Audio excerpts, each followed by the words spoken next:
The Operation Mockingbird assets are working overtime, not just trying to convince the American people that Kamala Harris is more than qualified for the job of president, but that she is amazing. She's a hero. And of course, one of her first campaign stops on her new mission to destroy America was to sit down with some drag queens from RuPaul's Drag Race, the drag queen competition reality show, because it's now mandatory for Democrat politicians to bow down and worship the Baphomets. Hi, everyone. It's Kamala Harris. Each day, we are seeing our rights and freedoms under attack. Yes, by the Marxist Democrats, which is why we're trying to defeat you in November.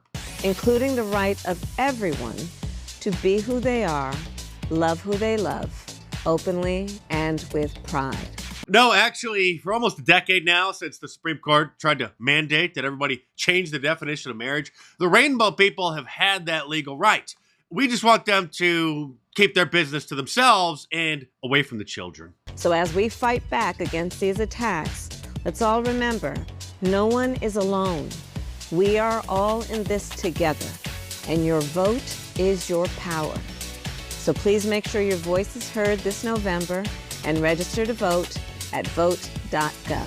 I'll be sure to tell everyone I know, because we definitely have to put an end to whatever the hell this is. People think Congress and government is all about leading people, but ultimately a lot of our politics is about following the public will. And the people who change what people think are artists and drag queens and the Hollywood propaganda outlets through the entertainment liaison offices, which are lobbying organizations which literally coerce and encourage Hollywood studios to create leftist propaganda into their projects. Because as Andrew Breitbart famously stated many years ago, politics is downstream from culture. So the Marxists targeted Hollywood and poisoned our culture so bad that it desensitized the general population to the things that we see now on a regular basis that 10, 15, 20 years ago would have caused a national outrage. And now that system has spawned Camel-Face Harris, who was the most liberal senator in the entire country, in the history of the country, when she was a senator in California before she started running for president in 2020 and then failed and got picked as old Joe's affirmative action DEI hire. And when called out about that, of course, she just cackled. You're considered the most liberal United States senator.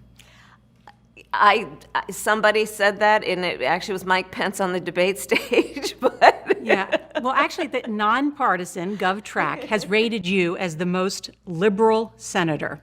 That's correct, because communists are as far left as one can go.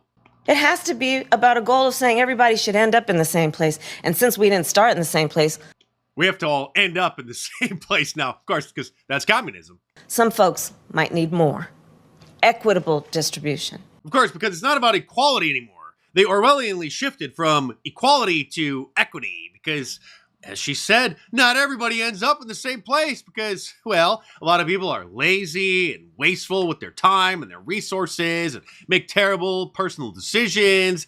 And so, of course, we're not going to all have equal outcomes in life. So the communist doctrine is to take from those who have a little bit more and then give to those who they view don't have enough. So there's a big difference between equality and equity. Equality suggests often everybody should get the same thing. No, actually, it means that everybody should be treated the same way, that we all have the rights that are endowed by our Creator, that are detailed in the Bill of Rights. Well, that often assumes everybody started out in the same place, as opposed to equity, which is everyone should end up in the same place. That's communism, but thank you for that interesting new buzzword. We haven't seen the liberal media lying this much since they tried to push Hillary Clinton over the finish line back in 2016. And one of their main talking points is to claim that Kamala Harris was never the border czar. I'm not going to show all the clips again. If you missed yesterday's video, go and check it out because that obviously is an Orwellian lie. It's not just that the Biden administration allowed and encouraged an invasion of the United States by a standing army of 8 million people over the last 3.5 years alone. Probably over 30 million of them total now over the last several decades. 8 to 10 million in the last 3.5 years.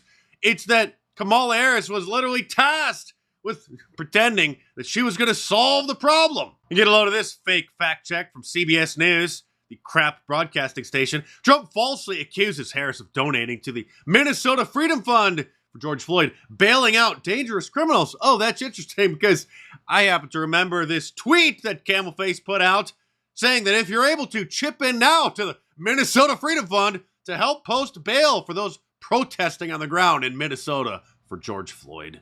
What kind of a society are we living in when a major news network, a billion-dollar corporation staffed by supposed experts and professionals, isn't just getting this wrong? They are lying.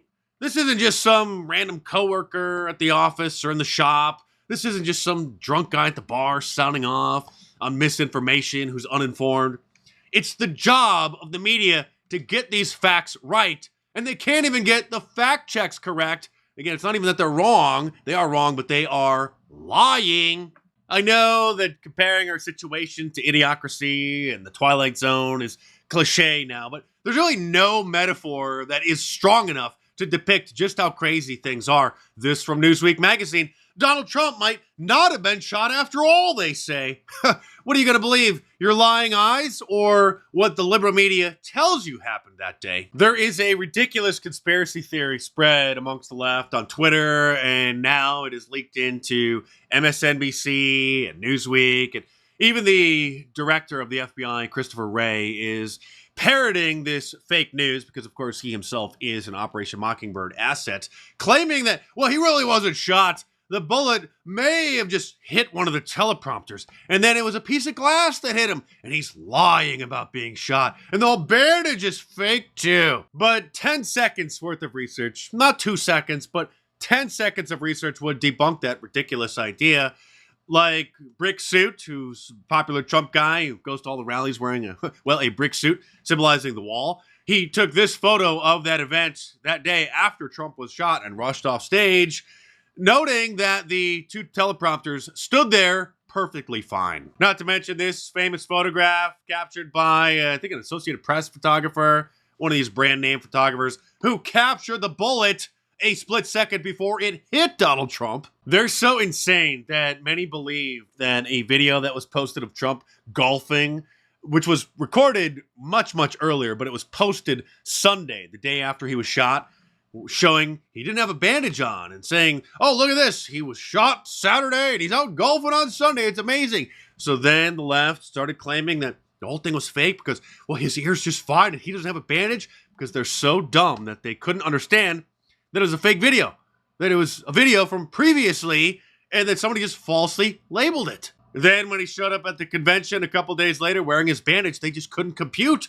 They thought that they had captured him. They thought they caught him in the act out golfing without the bandage. And now he's been caught red-handed, faking it. And if you want to order your historic Fight for Trump shirts from my online store, markdice.com, or click the link in the description below and save 20% off, you can still use the promo code HEATWAVE20 at the checkout through today. I thought it might have ended yesterday because the language in the email that I got from the distributor said that it was good to Friday. So I double checked with them and it was actually good through Friday. Not precise there, so still will work through today. So head on over to markdice.com or click the link in the description below and check them out.